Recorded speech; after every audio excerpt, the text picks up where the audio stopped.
Yeah, so if you didn't catch that last thing that I said about softening something under your pelvis, not your lower back, I showed it with a folded towel blanket. If you have the small bolster, make a little softening in it, and just the back of the pelvis, the legs relaxed out. So there's little or hopefully no compression in the lower back.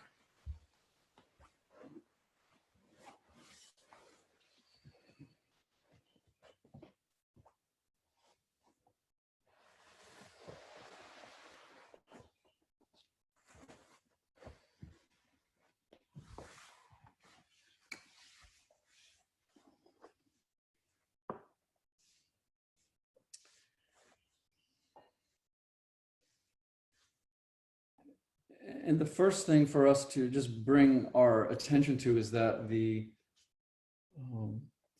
at least this approach to yoga, this yin quality of yoga, is not meant for us to disturb the body really in any way, to do anything to it. It's more to feel it, to bring our senses inward, to relax inward, and to make as much direct contact with your actual body as you can. So this is why we want to just start in this sort of open-ended way and just really ease into it. Even listening to things that I say is really not meant as instruction. It's really just encouragement for you to relax and to feel the presence of your body.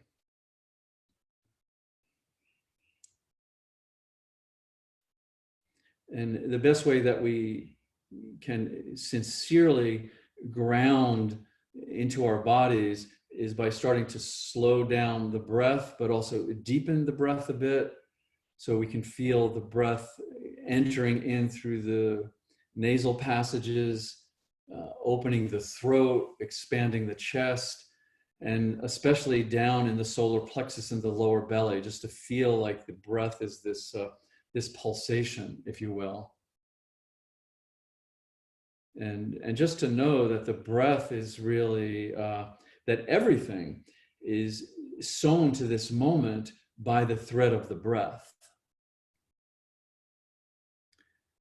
Everything is sewn to this moment by the thread of the breath. That's a beautiful image, that you are using the breath as this very fine thread that is allowing you to just be into the miraculous nature of this very moment.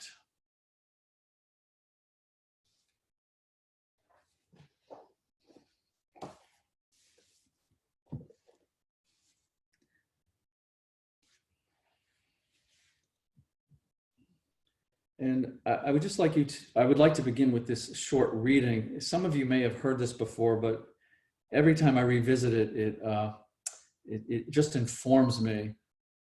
One of the things that I've been really contemplating in my own practice is that no matter what's going on for you, even if things seem absolutely amazing, or if things are maybe not so amazing, whatever our challenges are, or whatever our triumphs are, that we never ever know what's around the corner.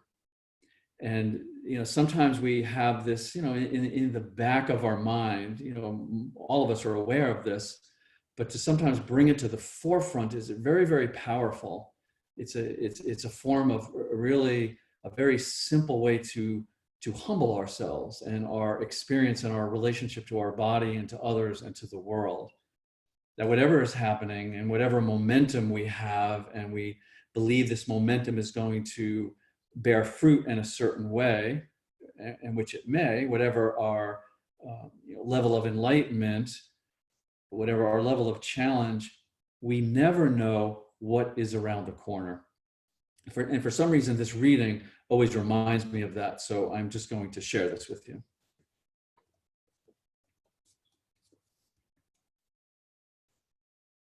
This is the transcript of a radio conversation of a US naval ship with Canadian authorities off the coast of Newfoundland.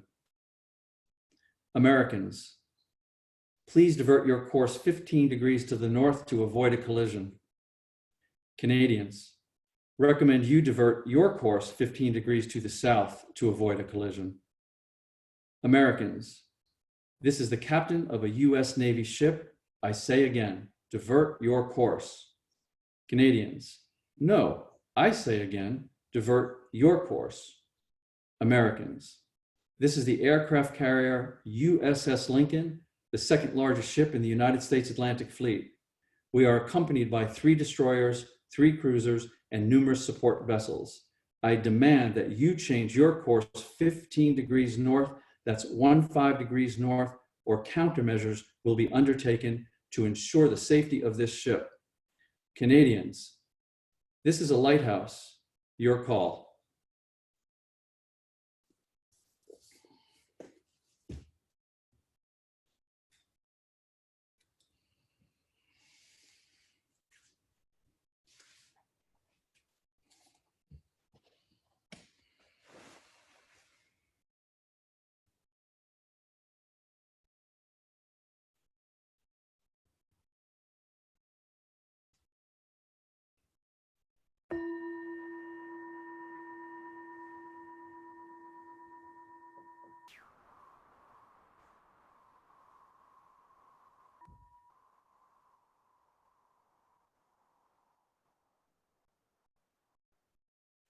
Now the meditation of yoga.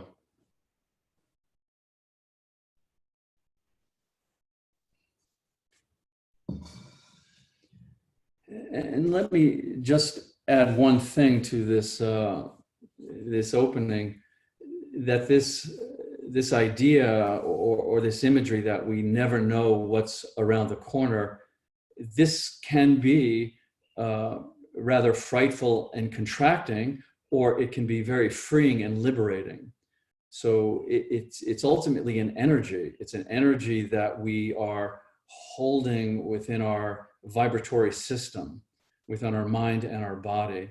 So the idea of using this yoga, of using these asanas as a contemplation, this is an open-ended concept. This isn't to say, this is a formula, this is what I should be thinking, this is how I should be approaching my body, my mind, and my life. It's just to say there are certain energies that are circulating, physical energies, emotional, psychological, spiritual energies. How do I sit quietly? How do I go slowly and just contemplate that? And that is the most foundational quality of this practice. It is slow. It is very slow.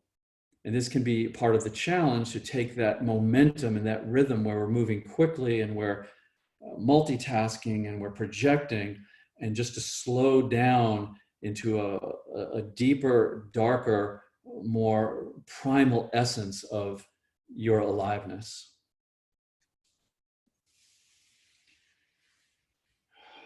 Good, so let's come on up, please. And we're just gonna open the legs out and come forward. My recommendation for this always is just to make sure that I'm approximately hip width distance here, but I'm not keeping my feet activated and my quadriceps tight, yeah? So this would just kind of tighten up everything, so it's hard to, I'd have to kind of use a lot of muscular energy. What I'm suggesting is to relax that. So whatever the particular angle of your hip femur is that is relaxing for you, so you can soften the lower back and then start to come forward.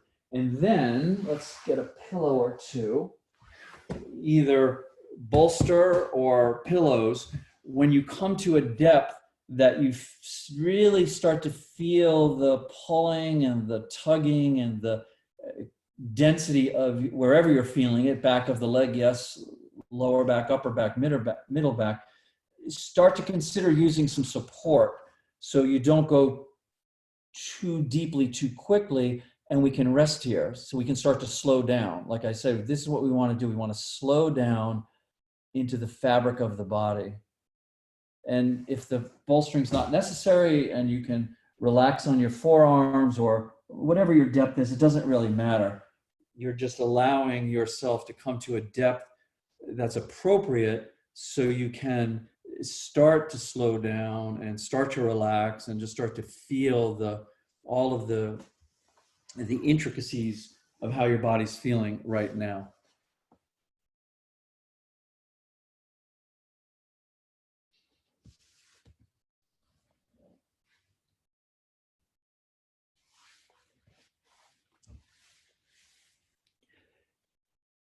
And then within this framework, the two things that you want to be aware of is that indeed your body may invite you to go a little bit deeper, to sink in a little bit, but no agenda, don't try to make this happen.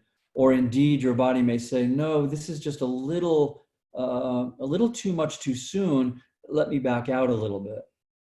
So within the context of being still and slowing down, always know that you have the freedom to adjust the intensity to something that you feel is tolerable, relaxing, and certainly safe. So you're just really navigating based on the feedback that the tension and the discomfort is giving you.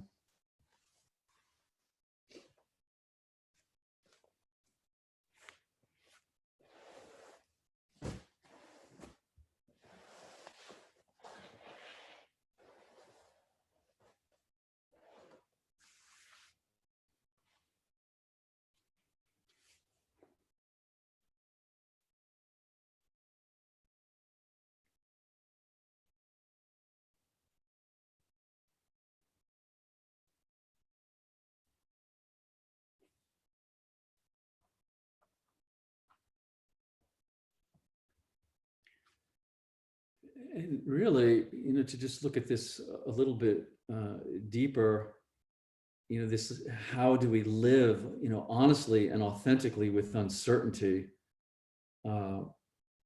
This is really an art. This is an art of, really freeing ourselves from the fear of uncertainty and learn to love uncertainty. Because when we superimpose a false sense of certainty on life that is, fundamentally uncertain, that itself creates a type of tension. So the framework and the container of this yoga pose is certainly to allow you to ease into the sort of the nooks and the crannies and the way your body's holding physical tension. But whatever arises for you at the level of mental tension, this is what we're also open to doing. We're open to just contemplating the way that the mind is holding all of these patterns, all of these beliefs, all of these opinions, all of these judgments, and start to allow those to relax into just a place of equanimity. This is the slowing down. It's all just slowing down into your system.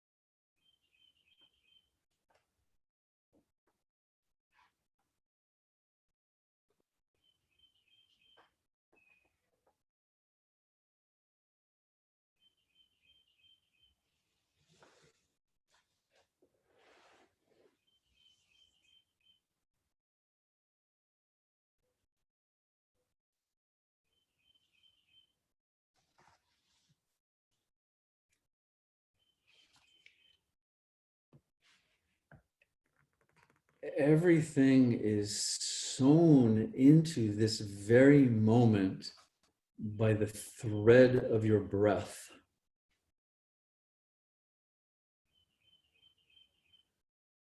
So don't turn the breath into something mechanical. Don't turn it into a technique. Allow the breath to enter your body with this, divine pranic energy that it is. This is why you're alive.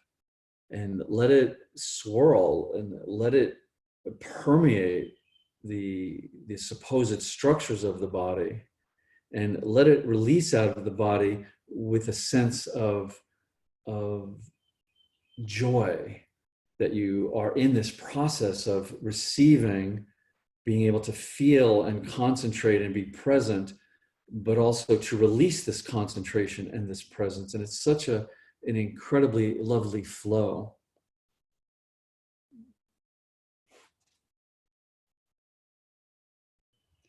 It's really lovely to start to feel the intimacy of our breathing without making a technique or having to enhance it, but just to receive it in all its mystery and aliveness, and to release it with all its mystery and aliveness.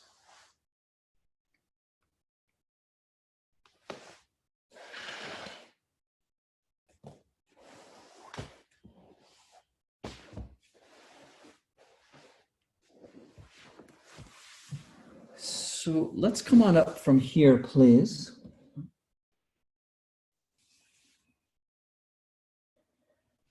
So just a nice slow release. Let's come on up. And then for this, most of you are going to want, if you have a large bolster, good, something that will maybe equal its height and firmness. So get that available. And then we're going to leave the right leg out in a relaxed way as it is. But I'm just going to angle because I want to show you what we're going to do with the left leg. So you don't need to turn this way. So take that left leg and start to bring it around back and bend this left knee a bit and just press it back a bit. So I'm exaggerating a little bit. It doesn't need to be this much because I don't want to force the left hip. I just want you to be able to take this left knee, and even if it starts to tug here, this is fine. You can open it a little bit more. I'm not trying to open the legs completely. Just want to feel a tugging in this left hip flexor. And then for a lot of us then, now I'll turn back this way, is this will mean going way over here because it's torquing your hips and the pelvic ligaments are tight. So it's like, there's a list here. So that's where we want to put this bolstering. Yeah, we want to put this bolstering, pillows, whatever you need, so we can start to bring the body a bit forward. Because if you're leaning this way, the tendency is to come way over here, but build yourself some support here so you can start to come forward a bit. Yeah. If you are indeed not going so much to the right, you could also put your bolstering on the inside of the leg as well. If your hamstrings are feeling good and your hip is not too tight, you could come down to the forearms. You could also bring your body. Ultimately, this is where we're headed. Ultimately, we're headed to open this back leg way out and bring the body way in like this, but that might not happen this afternoon. So just set it up so it's unique to you, how you're feeling. Back of the extended leg, this left hip tugging a bit, and either off to the right or, don't worry about this. This is one of those poses that will, start off wishing you weren't doing it. And at some point it just becomes so lovely because it's addressing deep into the hips and opening the pelvis in a way that few things do, not to mention unfamiliar in the back of the hamstring. So if you're trying to loosen the hamstrings, in addition to that forward fold, this is addressing many different threads, you might say. So just come forward, support yourself as much as possible, and relax.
So one of the ways that we begin to slow down is we start to recognize, and we want this to be direct, that somewhere between the stimulus, the stimulus being what you're feeling from the feedback of the posture of the body. So we put our body in these odd shapes intentionally, and we apply the compression and we feel a stimulus. So somewhere between the stimulus and your response, there's a space. And this is where we want to rest. We want to try to rest in that space between the stimulus and the response, because typically the response is right up into the patterns of your mind, and then it just begins this, it begins this dialogue, it begins this commentary, it continues this momentum. I don't even have to give you examples, we all have them. So we don't need to disturb the mind, let the mind do as it pleases. We don't need to disturb the body.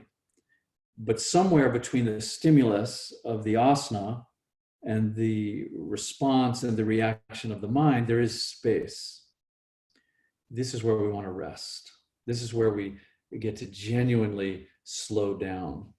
This is a doorway and a shift from our psychological clock time into our biological body time.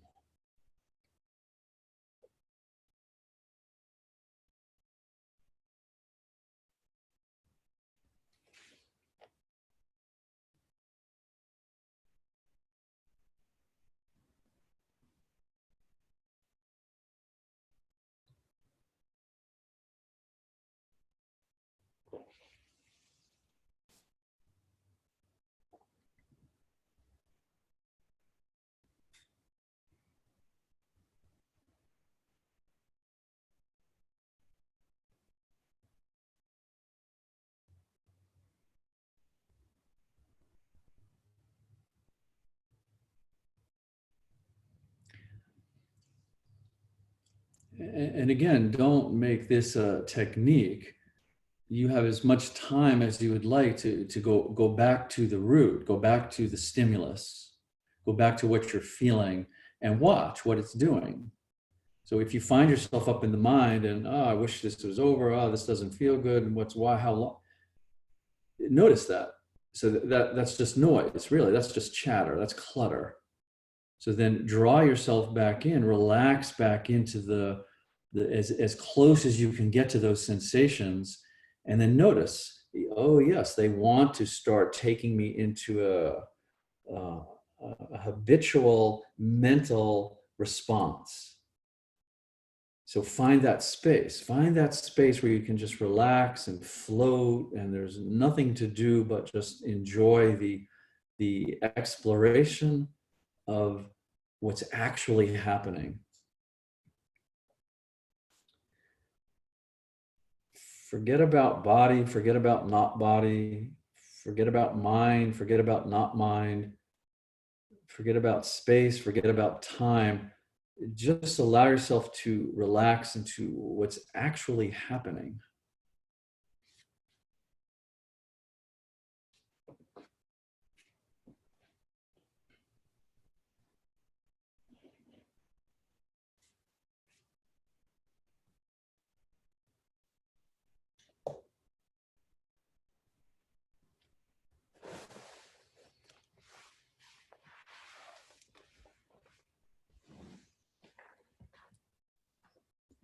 So let us begin to come up from here. Just nice and easy, just relax up.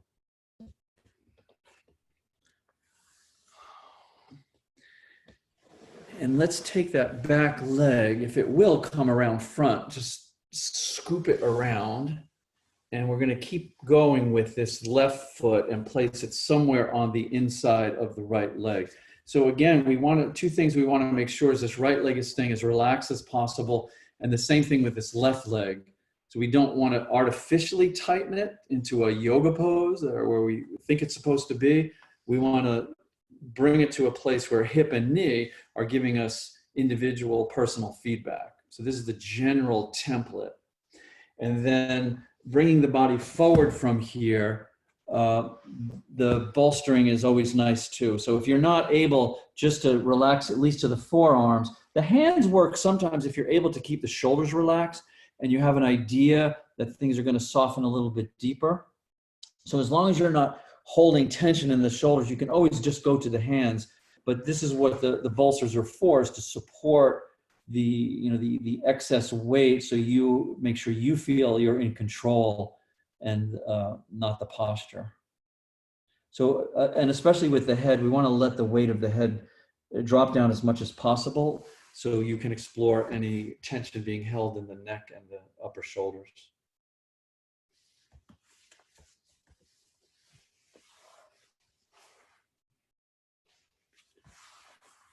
And just in case you left and came back, the right leg is still extended.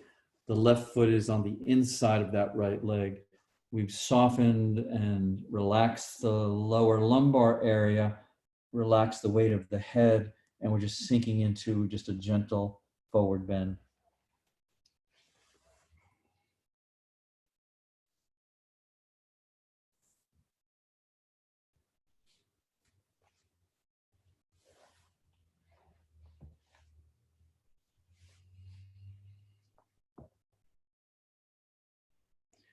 And we're just somehow imagining that the breath is the most incredibly subtle thread we can imagine.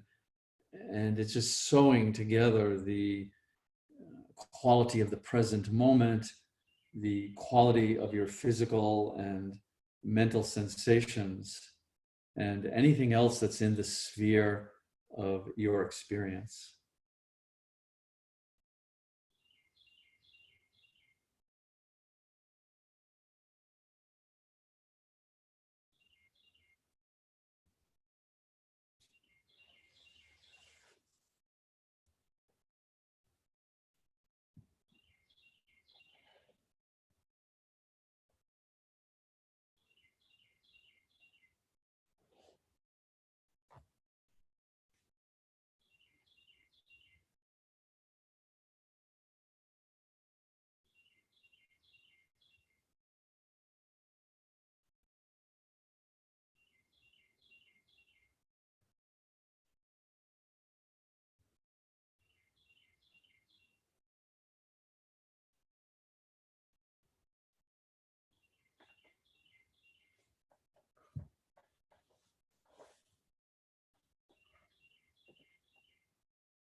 And again, when you find yourself preoccupied with the response, and to be clear, sometimes the response is just pure distraction. Sometimes the mind will just go off into, its favorite fantasy, and this is certainly a response.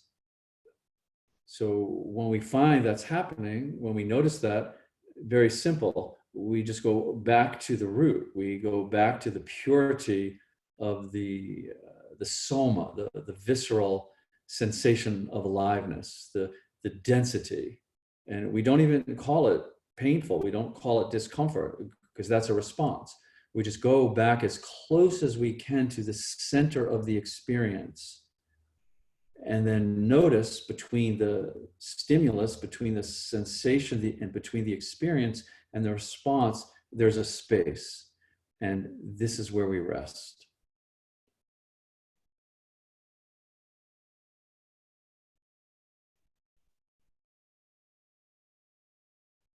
This is where we rest. This is where we contemplate.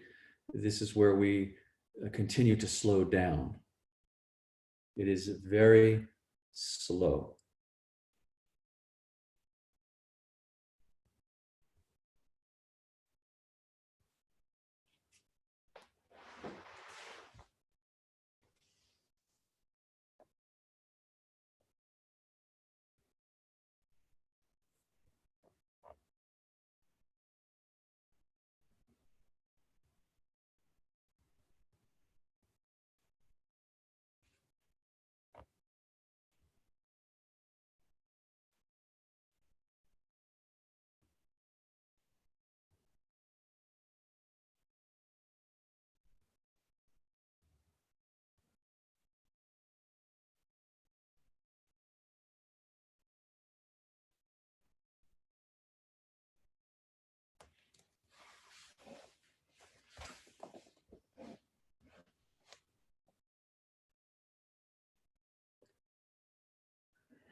So let's come on up, please. So again, nice and gently, just allow yourself to kind of float up. And let's extend that left leg out. And let's go back to where you were before we started forward bending with some padding for the pelvis. I just want to rest this way. This also takes a little of the pressure out of the lower back if we're supporting the pelvis up. So again, just put the back of the pelvis on whatever support you're using and open the legs corner to corner, arms over the head, corner to corner, and just relax.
So I think one of the really beautiful things about this approach to the body, this yoga, because I really do liken it to what I would call the original yoga when people just went out into the forest and just began to sit. Yeah, there were, no YouTube videos, no instruction manuals, no teachers even. It was just our willingness to sit on the earth and allow the wisdom of the body to express itself. Yes, this was yoga, to sit quietly for long periods of time and perfect, if you will, the quality of stillness within us. So whether it's this practice or, there's no practice that is contrary to sitting quietly within your body. So I always think it's wise to, take a look at any practice that we have and notice within ourselves if, compassion and truth and wisdom are developing from it. Yeah, this is the fundamental essence of a practice. If compassion, truth, or wisdom are developing from it. If not, then we either tweak the practice a bit or we let it go and invite another exploration. So this, what we're calling yoga, is meant to do that. It's not meant for someone to say, oh, if you do this, 100 times, or you do this every day, or you breathe this way, or put your hip in this position, something good will happen. No, this is for you to awaken the innate intelligence of your cells, of your body, and then notice within yourself, over time, compassion, truth, and wisdom, are they developing from it? And then the flexibility and the physical benefits are rather secondary. They just happen as a consequence of this movement. But it's much more of an internal contemplation to allow this fundamental wisdom to be developed. So let's come on up, please. And we're going to do the other side of this, starting the same way we did with both legs out. So again, my recommendation was to let the legs relax, so the hips and the back of the legs are relaxed, to start to come forward in a very gentle way. I'm relaxing the back line. I'm not stretching it, a very different kind of thing there. I'm taking advantage of any props or supports coming forward, allowing myself to slow down when I reach an appropriate depth for myself, that I can be still and really support this inner contemplation and exploration, not be distracted by the body. So how deep you go is completely irrelevant. How the posture looks is completely irrelevant. The only relevance is this sensitivity between what you're stimulating, the stimulus, and the response, and that spaciousness in between, and how we begin to rest there and see that this is a doorway into something much richer and more mysterious.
Another form that this response of the mind often takes is judgment. We have these ideas, these self-images of how our body and how our mind should be. So we want to, not only do we want to look out for that, but we want to go back to what I was saying. Is my practice allow me to cultivate this truth and this wisdom, or is there an edge of self-judgment? So again, when the self-judgment starts to arise, it's perfectly natural. It's just what our habits are calling for. Go back to the source, go deeper into the body, find that energetic place where it's just a sensation, and explore that if there is a judgment, you are superimposing that judgment. You're bringing that judgment to it. It's not necessary. We want to have as much space between the sensation, the stimulus, and the response as we can. This is a rich, fertile area for exploration.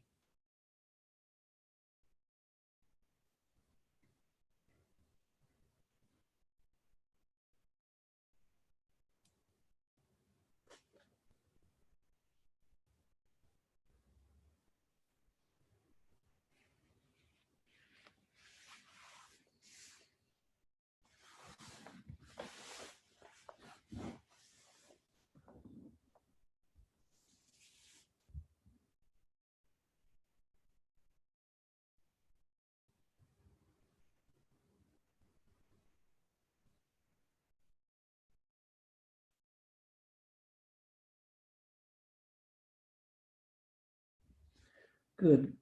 Let's roll up from here.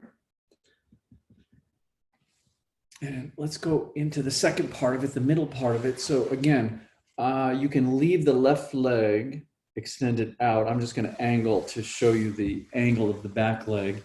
The back leg will just scoop around, not in, so the knees are not even. No, we want to open it a bit. And even just to here, this is a fairly, once we get back here, this is a rather extreme external rotation of this hip. So they're your hips. Don't force anything. And then as you see, the tendency could be to lean to the left on this side. So bring your bolstering, wherever you need it to relax on. If the body is only coming, partially down, just make sure you relax the head down. Yeah. So we're connecting upper and lower spine. We're not holding the tension from the sacral spine will always radiate up. It spirals up. So if we're holding the neck, it's all tight.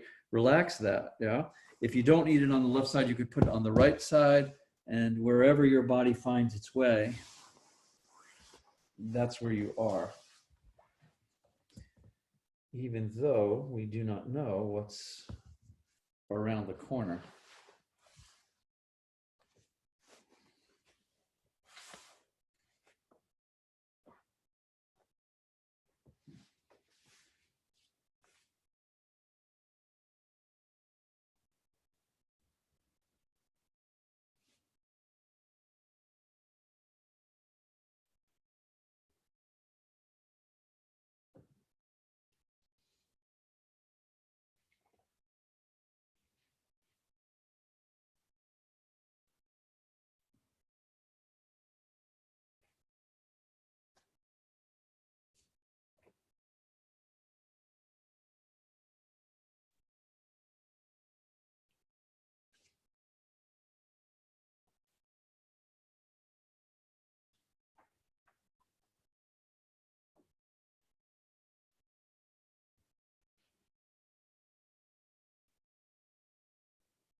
And even the vastness of your breathing, this is also a form of stimulus. There's really, an unlimited amount of things going on, of stimulus going on. The breath is an unlimited catalyst. So even at this level, notice when you are breathing, what is rippling, what is being stimulated, and is there space between that and the response of the mind? And this can be just incredibly subtle. This is why I love the image of the breath being this very fine sutra that's just woven into everything that we do.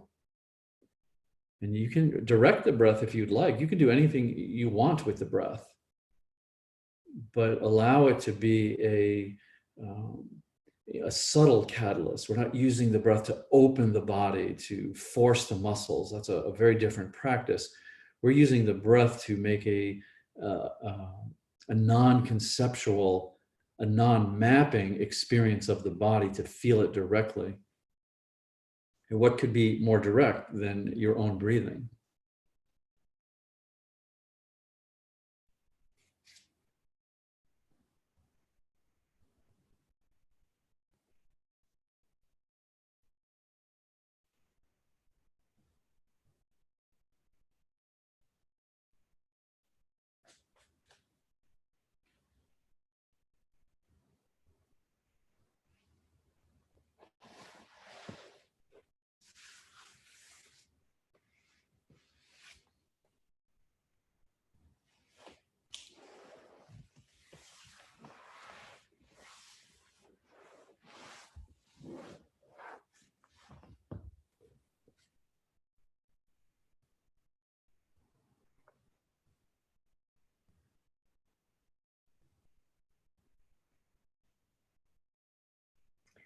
Good. So let's come on up from here.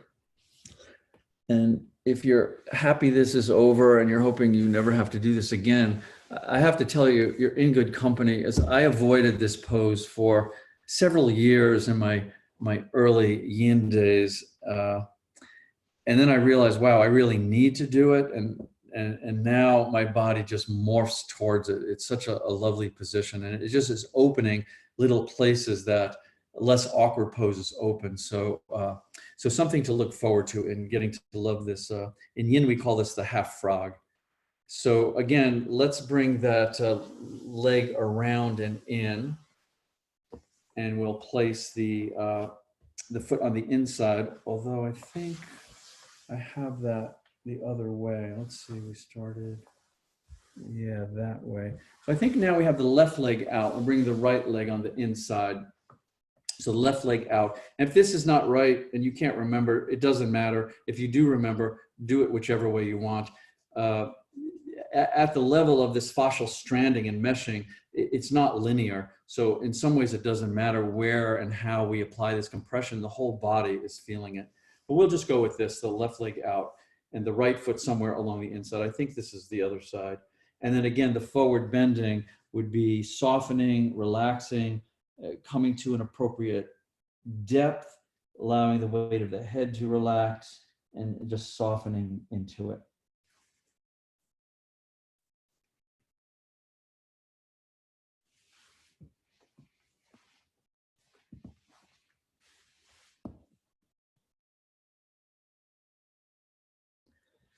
And also, part of the exploration, because this, the upper body weight is quite significant, is you can let the upper body go side to side a bit. And if you find something that's contracted, dense, it feels a little bit tweaky, you can go there. So you can go off to the right, you can go off to the left. It's not like we're trying to bring the forehead straight down in front. We're attempting to use this stimulus as a guide, this stimulus as feedback, and then allow ourselves to relax as much as possible. Because when we're working with discomfort like this, even if it's mild discomfort, first and foremost, we must feel safe. If there's any element of not feeling safe in the body, it will contract. It will go into protection mode on some level, and this will just help hold and reinforce the tightness that we feel. So we want to be, even though we're hovering and exploring these sensations we're calling discomfort, we want them to feel therapeutic. We want to feel like, this compression is therapeutic for my body. It's not unsafe. So this is unique to you. You have to find that place, you have to experiment, and it's an ongoing exploration.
And a lot of this, stiffness and tightness and achiness that we feel, this is because part of this fascial network, a big part of it, I would say what we understand is about 20% of your body weight is fascia.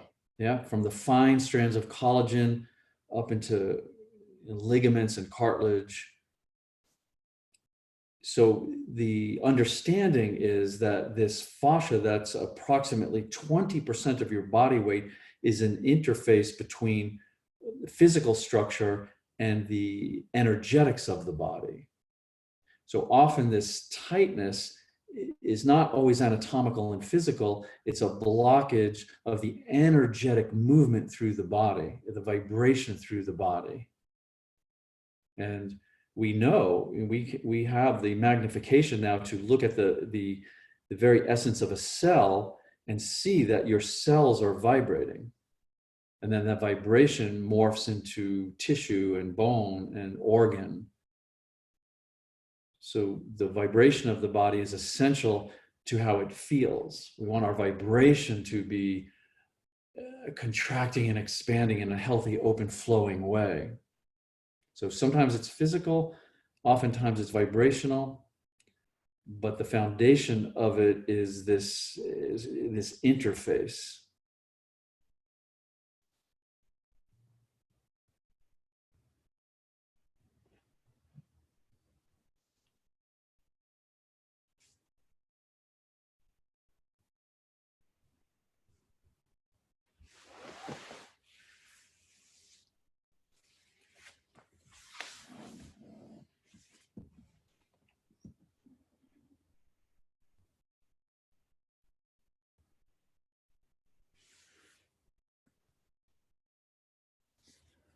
Good. So let's come on up from here. Just nice and easy roll up. And let's extend this right leg out.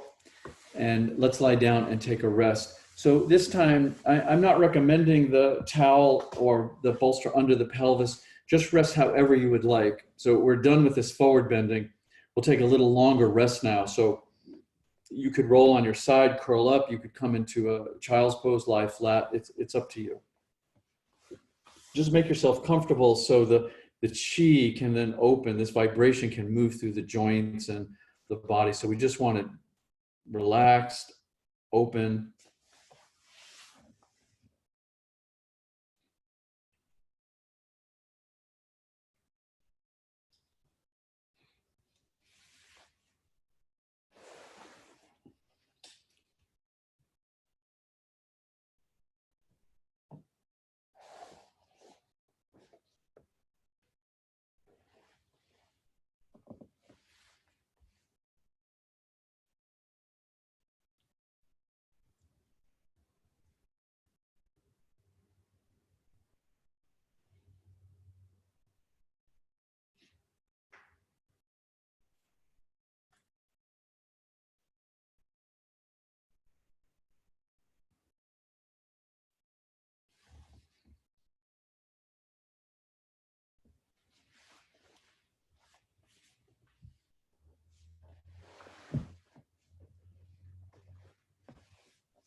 And also, part of this slowing down process, at least from the container of yoga, is allowing us, giving us not only the invitation, but the time to slip below all of these concepts and symbols and this logical mapping that most of us are fairly addicted to. The only really thing that we're ever interested in as we sit in yoga is our experiential field, just what's actually happening.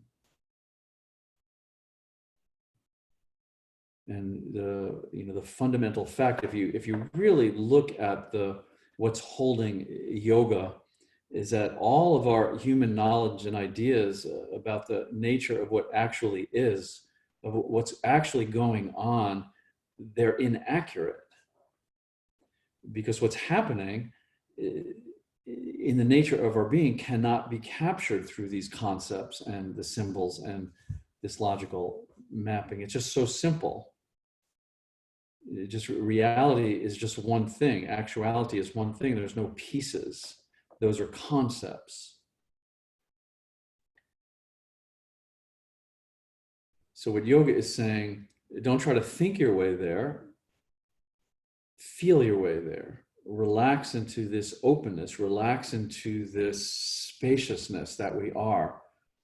And it's a simple recognition. It's not that we have to add more and become more humble or spiritual in order to experience the essence of this actuality. We just recognize it. This is the yoga. The unification of yoga is that we're separate from nothing.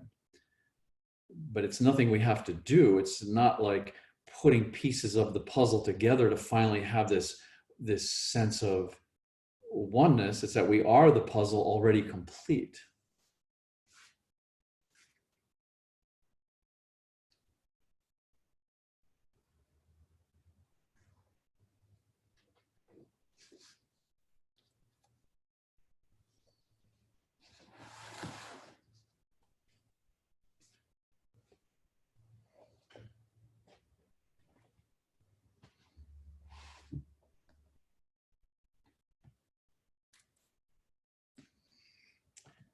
Okay, so let's come on up from that lovely rest, and I'm going to recommend some sort of padding for your head.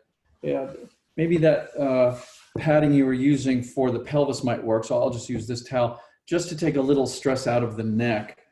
So what we're going to do is turn over onto your belly. And you can just support yourself on your forearms for a moment. And we're going to take the left arm, get your little pillow ready. So we're going to take the left arm, the left hand, the left arm, and we're going to slip it under that right armpit. So notice as I'm doing this, I'm going to lie down on that left shoulder, but don't do this. Don't avoid do avoid the temptation to roll over towards the left. We want to bring that right shoulder down and that right hip down.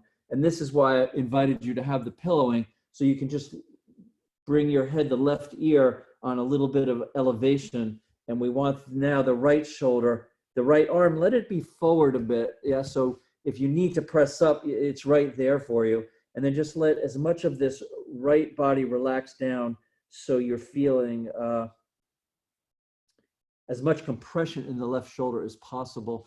What I often like to do as well, and this depends how your hips feel, once I have this, instead of just keeping my legs straight, I like to bring this right knee up. So this lets that right hip drop for me, and then I'm just much more comfortable in the hips.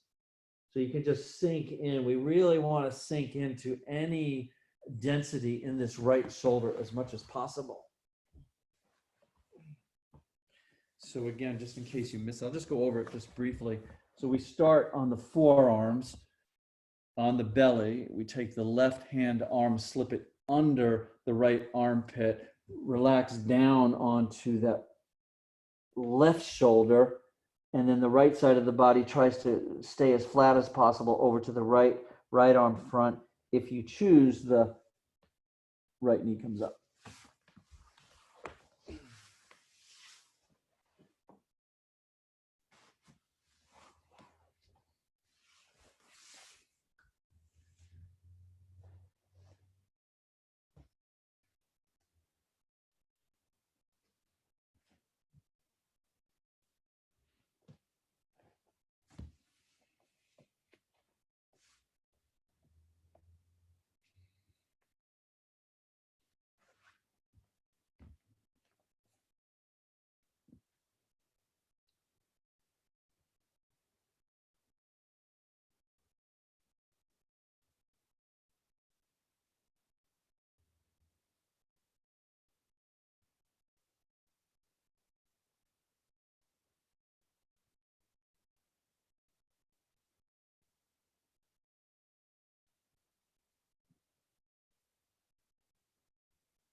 And please, test this out for yourself, that anything that you think, anything that you conceptualize, any theories you have about what's happening in this area of the body, they're inaccurate, because the depth of sensation is so visceral and so direct, and so without this mental content.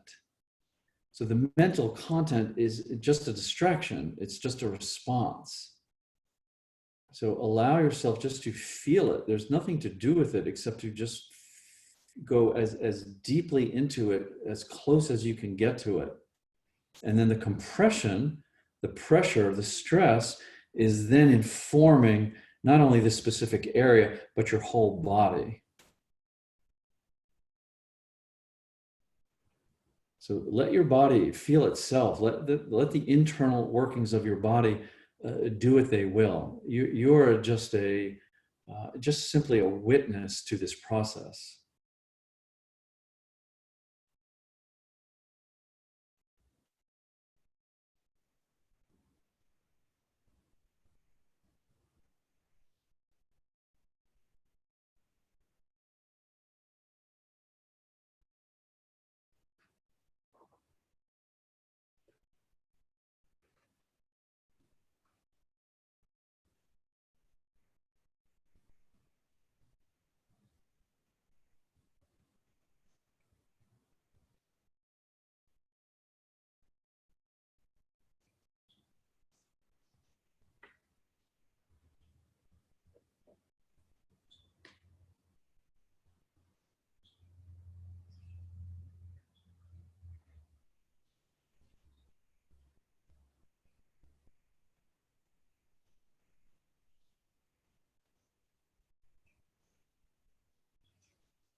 In a way, it's about letting go what we think we know and developing this inner authority, and trying to find a very important, I see this more and more, how important this balance is between all of the external information that's available to us and developing this inner authority. You know, spiritual practice or yoga is not for us to disassociate. It's for it to cultivate a deep sense of clarity with the wisdom of your body.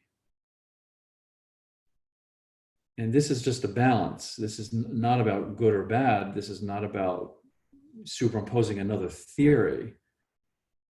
But we want to know the difference. We want to know the difference between the external information, opinions, judgments that we allow to imprint, and this sense of inner clarity, this inner authority that we're cultivating. So this is the practice of listening deeply to allow these discomforts, this tightness, these symptoms to really be the teacher. So if we're always just responding to the surface of the discomfort, we don't get to the teacher.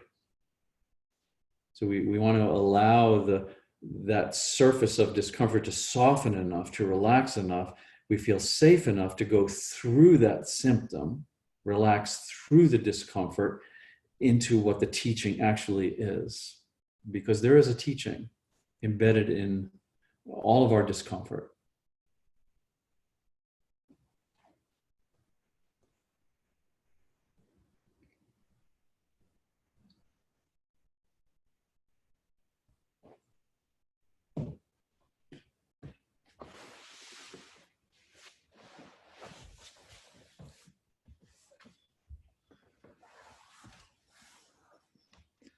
So let us indeed now take that right arm and just support yourself up a bit so you can slip this left arm out from under. And then stay on your belly here and get a hold of, I'm using this big bolster, but you can use your pillows or something comparable, blankets, and just bring it under the chest, down sort of near the rib cage a bit if you can. So I don't want any pressure on the shoulders. So we're gonna rest on this bolster and then just relax here. So let that shoulder release as much as possible. You may wanna have a little wiggle in the hips. Maybe the head back and forth. So just a nice little supported backward bend. Especially notice if you bring the head up a bit, it's gonna contract so directly in that sacral lumbar area. If you let the shoulders and head relax, it releases that a bit. So just a lovely way to feel connected there. And we'll just keep letting that compression disseminate through the body from that, particularly that left shoulder.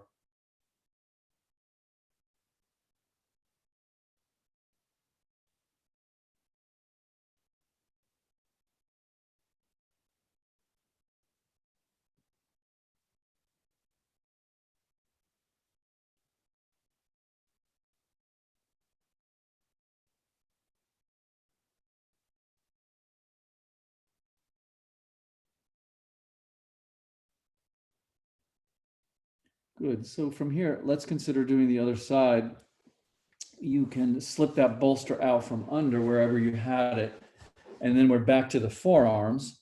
This time, obviously, we're going to take the right hand, slip it under that left shoulder, relax down onto the right shoulder. Yeah. And then again, we're going to avoid the temptation to roll onto the right shoulder. We want the left arm forward. The weight of this left side will then compress.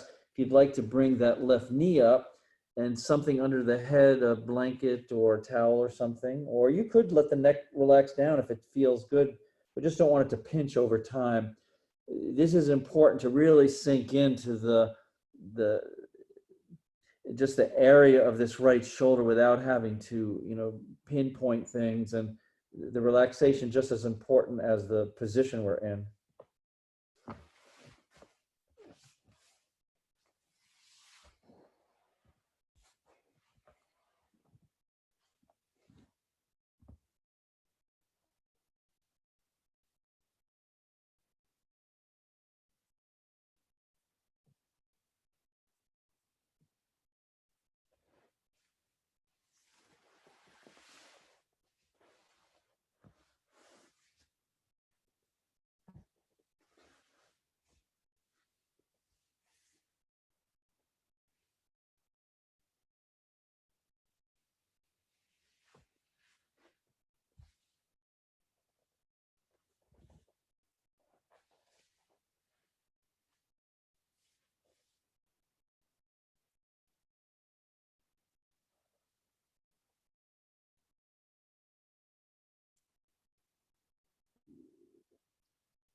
And to really and genuinely, and I would say simply and humbly, to relax into this this actuality.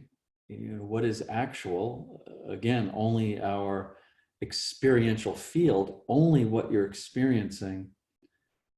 One of the things that makes it so challenging is two of the things that make it challenging. One is because it's so radically simple that what's actually happening is the only thing that can be happening.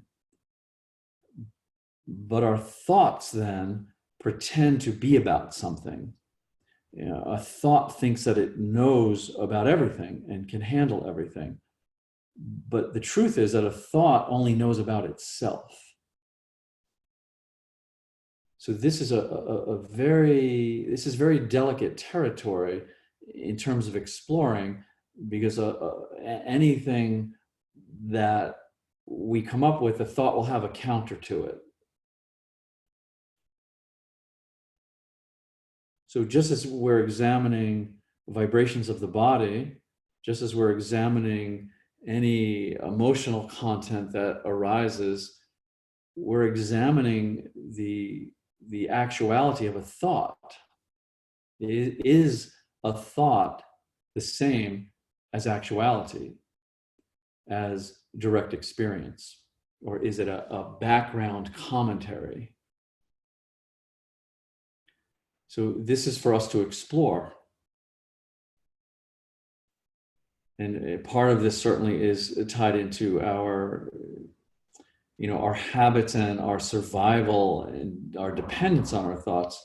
We're not pretending that they're not important, but we want to look at them with as much care as we can, because a thought, the thinking process, the mind, can be a very beautiful and creative place, and we know it can also be a very dangerous place.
I have thoughts, but I am not my thoughts. I have a body, but I am not my body.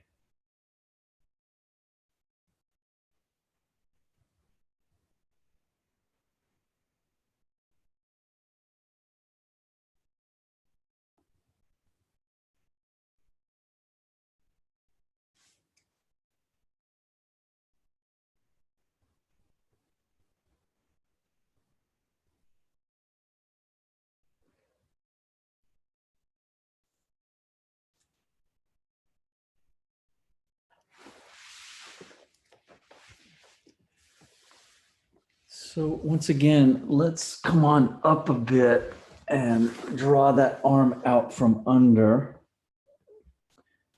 And I'd like to invite you to come this time, instead of the backward bend, to come into a forward bend in the form of the child's pose. So if you can do this or like to do this unassisted, you can just bring your hips back towards your heels and curl your head forward.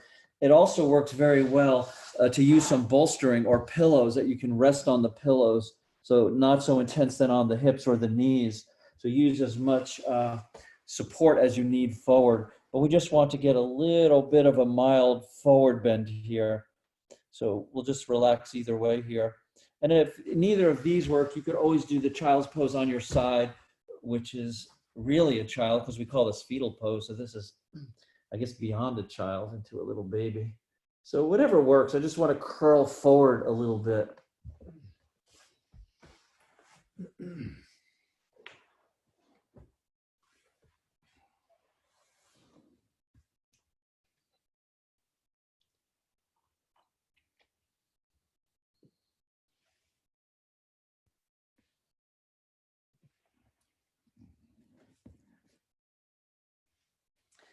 And then from there, when you're ready, you can uncurl and we can just lie down flat for a bit and we'll take a rest after that. After that interesting exploration into the shoulder girdle, the rotator cuff.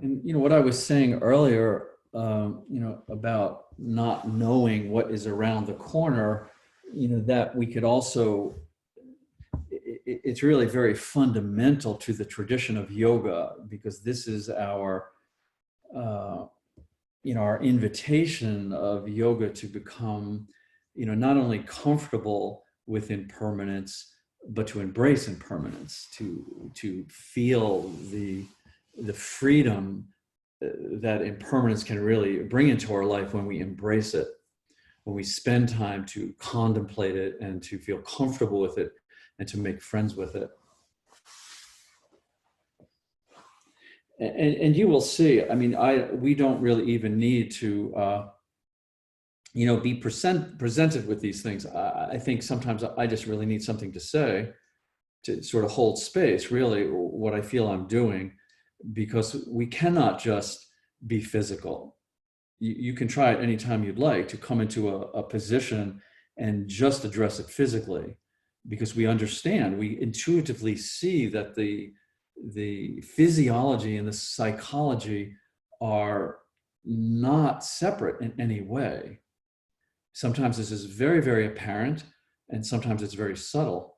Certainly we can we can use awareness creatively. Sometimes there's something that's, just simply obsessive or preoccupied in the mind, and we want to be able to, like I said earlier, look at the nature of a thought, the nature of thinking, or a collection of thoughts that turn into an opinion or an idea, or a collection of opinions and ideas that turn into a belief system.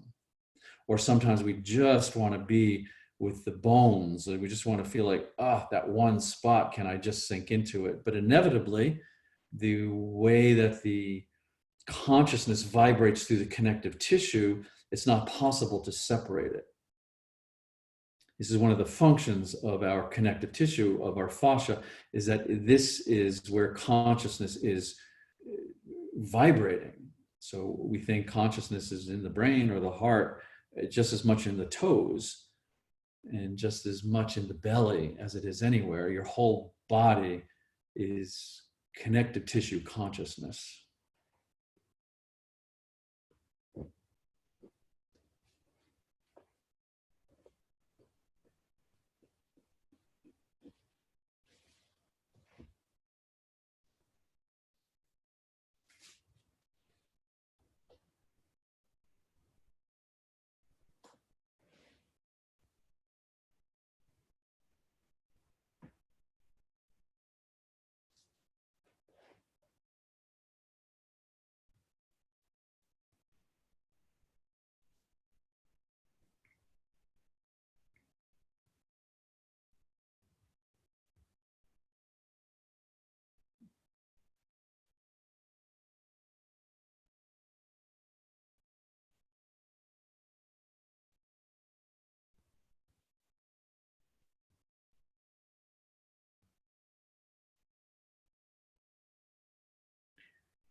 everything is sewn to this moment by the thread of your breathing.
And just slowly, as we continue to rest, just deepen the breath.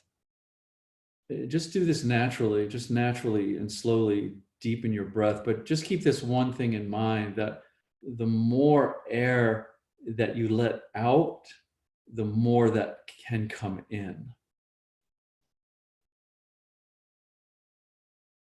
So always when we want to explore our breathing, it's always in relationship between the quality and how the inhale feels and the quality and how the exhale feels. We're never exploring one or the other because they're part of a continuum.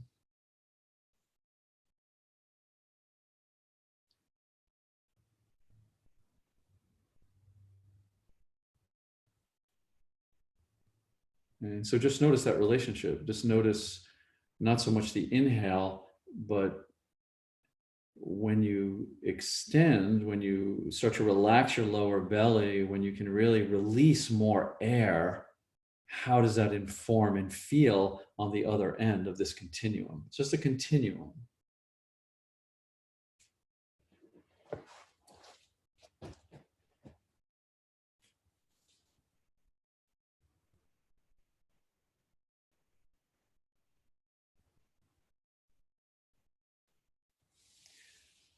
Good. So let's come on up, please. So for this next thing, just also be aware, unfortunately, if we were in person, I could kind of maybe give you some guidance depending on how your lower back is feeling, but always be safe. So the height and the configuration of this is really unique to you. I'm using 2 rolls here, and I've rolled them up quite a bit. I have a towel here and a blanket here. If you happen to have one of these little bolsters, you could also use one of those. Yeah, sort of like this.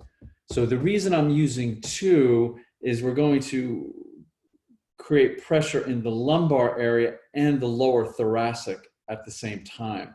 So not just an isolated in the lumbar area. So how you do these 2, I'm going to use the 2 towels because probably more people have blankets and towels. So just looking at this, thinking, wow, that's a lot, I already can take the option to bring them both down a little bit. So you see, I've brought them down, so we'll see what happens. Okay, so what we're going to do then is just simply make sure that we keep the sit bones on the floor for this, so that doesn't arch up and down. First, keep the feet on the floor, and then I like to hold everything in a bit. Yeah, so to hold it in so it doesn't come apart. And then I'm just going to first come down to my my forearms and feel like, okay, yes, maybe I can get an idea, still with the feet on the floor to protect the lower spine. And then I'm going to bring my upper body back. So I'm feeling this is supportive in my lumbar, a little bit of compression, and certainly now pulling on this lower thoracic spine. That's exactly what I want. And then I'll let my legs relax out. Make sure then the sits bones are on the floor. And then check in here. If this is not good, if it's not enough, roll them up a little bit more. If it's too much, You don't want to have that feeling of like, I'm struggling. I hope it's okay. My body, you want to feel like, okay, I'm just going to sink into this. I'm going to sink into this compression that's going to just permeate this entire connective tissue consciousness that I call my body, and just relax. Yeah, okay. And of course, if the 2 is too much, I understand that's significant. Just go to 1. Yeah, start where you're at. Meet your body always where it's at. So you could just do the same thing with just 1, bring it up or down. So we moved where we started. We had that pad in the pelvic area. This is obviously lumbar, lower thoracic. This is just as lovely. So again, we're just trying to invite the compression into the body so it can start to work on misalignments, stimulate the production of the synovial fluids, or many other fluids, and release these layers of misalignment and tension that the body's holding.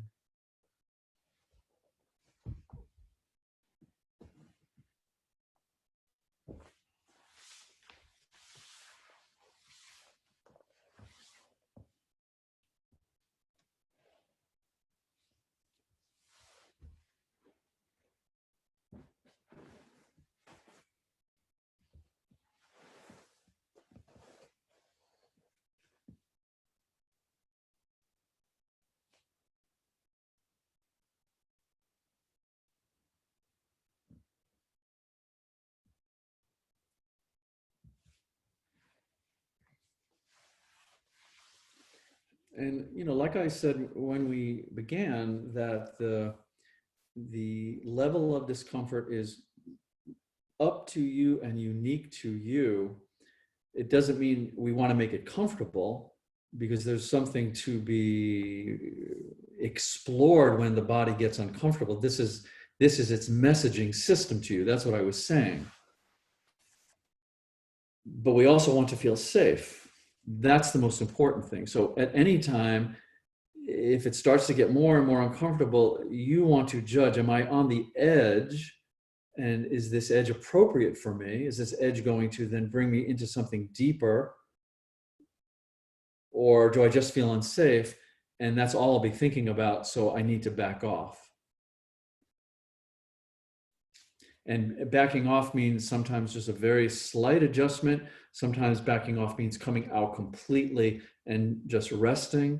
Sometimes backing off means listening so carefully that the body will say, no, would you just do this instead? So it's such a, an awakening in a relationship with your intuitive self. This is not a mechanical or a practice based on universal alignment. It's based on individual needs and individual alignment. So I encourage you to take the basic principles, which are to come into an appropriate depth in whatever shape you're placing your body in, become as still as possible so you can move into layers of subtlety and find that space between stimulus and response, and then hold for time, because the time is where it seeps in and we move more into this non-linear, spacious place of the body instead of thinking through everything.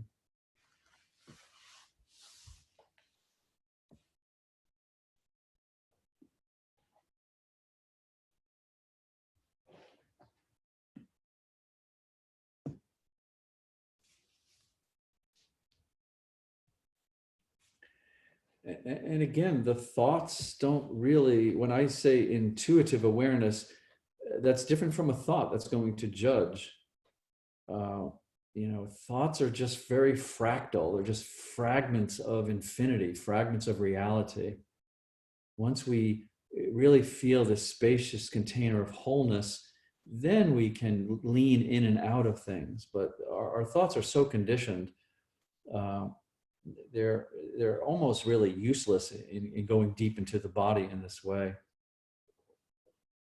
Your body will let you know if it's unsafe and it needs to change. This is what we're listening for.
to become more embodied.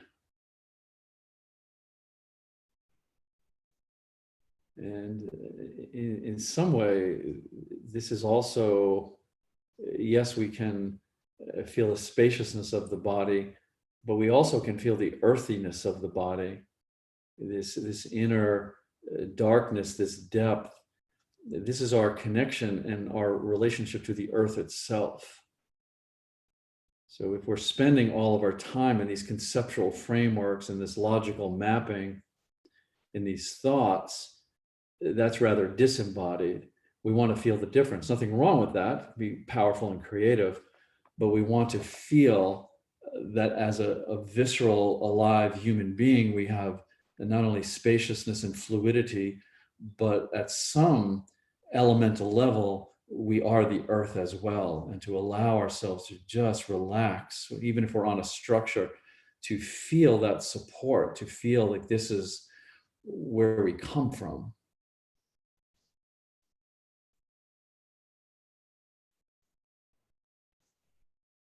Physicality, physical body, physical earth.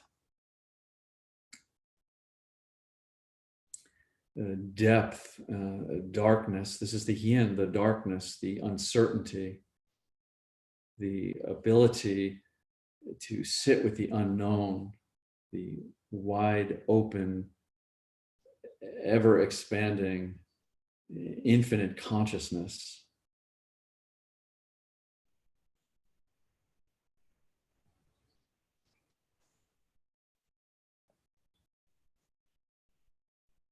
So let's just have a little stirring here.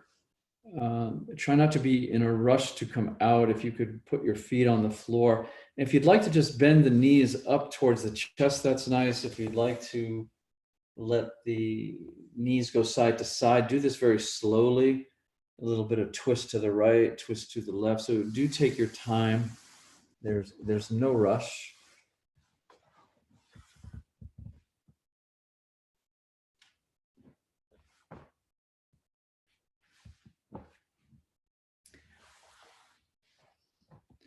And then when you do feel that the muscular tension has eased a bit and you feel safe, you can just roll off of these rolls or bolsters, whatever you have, and just curl up on your side. And we'll just take some time curled up for a bit.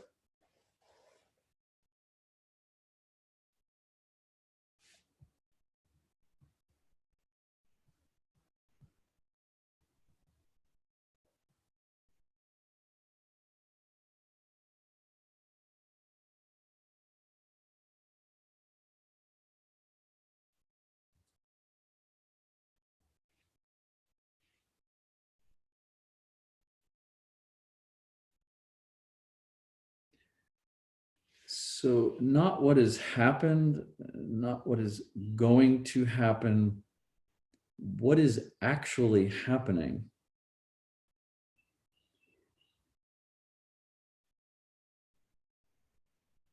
And what's so, in some ways, humorous, but also just incredibly beautiful is it's always happening. So even when we drift off to what was happening, it's only happening. When we drift to what's going to happen, that's what's happening. So how do we embrace that? How do we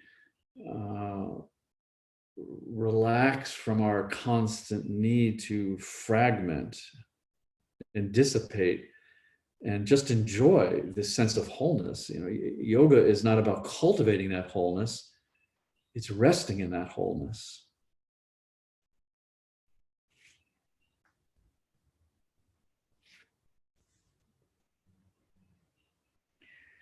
Good. So if you're curled up on your side, let's come on up.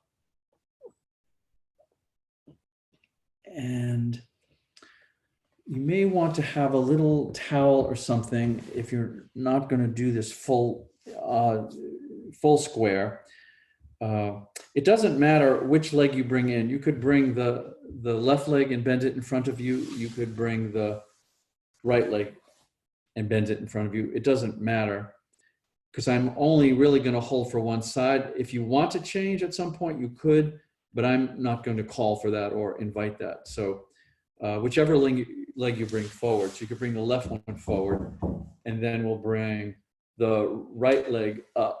Yeah, so we'll put that on the left calf if that's accessible to you. If that's not, this is why I said something in front soft, a blanket or a towel or something, you can put that out front, the right leg out front, so the ankle is on something soft. So this is just the open version of this particular position. So the left, well, it doesn't matter. One leg is bent in towards you, sitting cross-legged, the right leg up on the calf or out in front on the soft towel or blanket. And then come into this very slowly. So since I'm not going to suggest both sides, we have the opportunity to hold this a little bit longer. So as you're coming forward, again, any kind of bolstering that you need just to support yourself, especially since there's some, unwinding of that backward bend. We want to feel that. And again, just honoring the first principle of our yin approach is to come to an appropriate depth. So you really can settle in and just contemplate and relax and soften. Do make sure that the upper spine is as relaxed as possible, whatever you can tolerate. And we'll just sink in here.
Never to force your way into this stiffness. So when the body starts to resist, this is where we want to relax. We don't want to resist that resistance. The resistance is the opportunity to explore. And this is where we want to go slowly, to go very slowly. Almost as if the feeling is almost as if there are raindrops coming down on hard packed soil.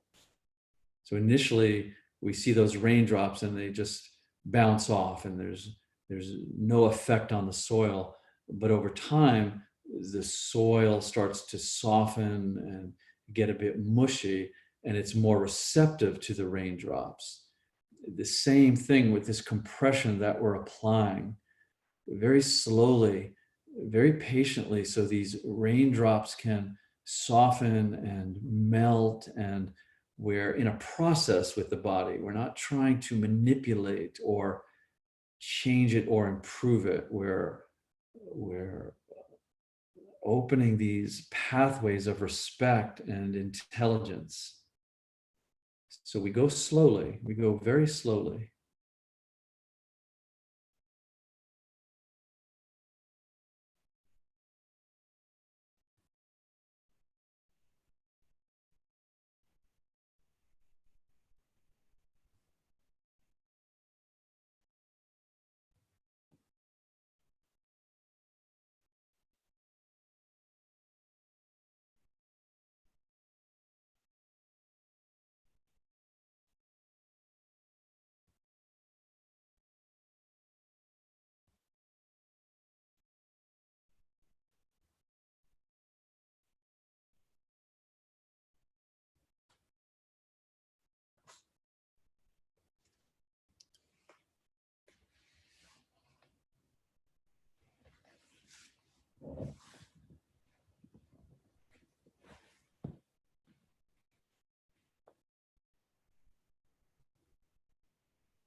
And certainly, when I'm making these, subtle distinctions, I'm not talking about our thinking process ever in a disparaging way. What I'm simply inviting is to see that this ongoing commentary, this inner dialogue, is not the same as our essential aliveness. So to make this distinction gives us much more space to explore. And often part of our habit is we privilege our thought. We think that thought is superior, and it tends to dominate. But there's many, many other experiences going on in your sphere of presence. So we allow thought to be thought. We explore fabric of body. We explore pulsation of heart physically and emotionally. And certainly we allow ourselves the direct experience of being alive, the actuality of our aliveness. We don't think our way there. We experience it, the experiential field without fragmentation. So it's just a distinction that we have the opportunity to explore. Conceptualizing thinking is not embodiment.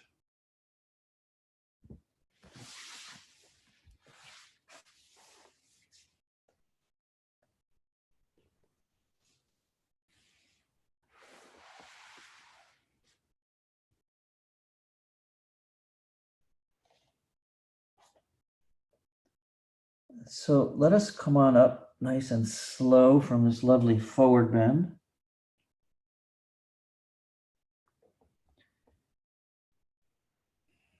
And let's open out the legs and let's find a position to be comfortable, and we'll come into our final shavasana. So if you would like to come back to where we opened, it's always nice to pad the pelvis, but that's optional if that feels comfortable to you. So use your towels and props and blankets for shavasana, or just lie flat or curl on your side. So good, again, just to let the chi disperse through the body and just kind of feel this balancing. So make yourself comfortable. Take some time to come into shavasana.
Everything is sewn into this moment by the thread of your breath.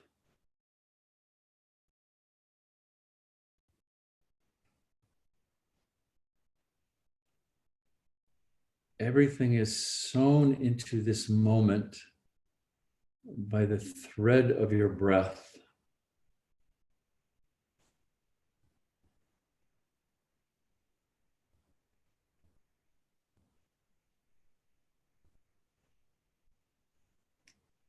So you are certainly invited to stay in your comfortable position as long as you would like, or at least until you get hungry. If you would like to sit up with me and close our meditation, this would be a good time to do that.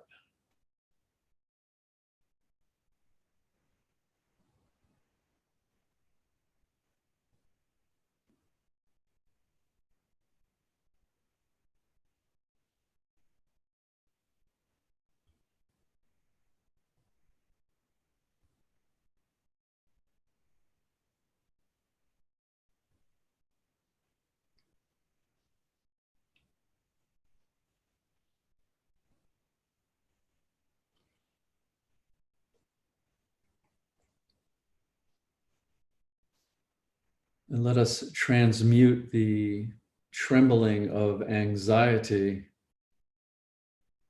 into laughter.